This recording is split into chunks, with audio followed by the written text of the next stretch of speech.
संख्या मालिकेनंतर आता आपल्याला अक्षर मालिका बघायची आहे। जसे संख्या मालिकेवर आधारित प्रश्न विचारले जातात तसेच अक्षर मालिकेवर आधारित देखील प्रश्न विचारले जातात। या ठिकाणी तुम्हाला अल्फाबेट्स दिलेले आहेत, A to Y पर्यंतचे अल्फाबेट्स आहेत, बरोबर। आता याच्यावर आधारित तुम्हाला प्रश्न विचारला जातो। वरील अक्षरमालेत म्हणजे या वरील अक्षरमालेत के हे अक्षर कोणतं? के हे अक्षर पहिले धरल्यास, के हे पहिलं धरलं तर मग तिथून पुढे 11वे अक्षर कोणते? मग आपल्याला के हे पहिलं आहे म्हणजे 1 2 3 4 5 6 7 8 9 10 11 कोणतं अक्षर आहे? यू।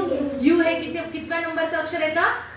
11 नंबरला। 11वे अक्षर कोणते? यू। मग किती नंबरचं ऑप्शन आहे? 1 नंबरचं ऑप्शन आहे, बरोबर। समजलं? आता दुसरा प्रश्न बघूया। दुसरा प्रश्न कसा आहे?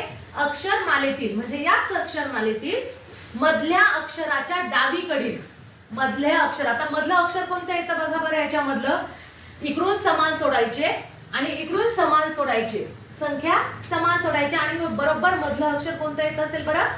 यम। मधलं अक्षर कोणतं येतं? यम। यम अक्षराच्या डावीकडील डावी बाजू कोणती येईल बरं? इकडची येईल का इकडची येईल?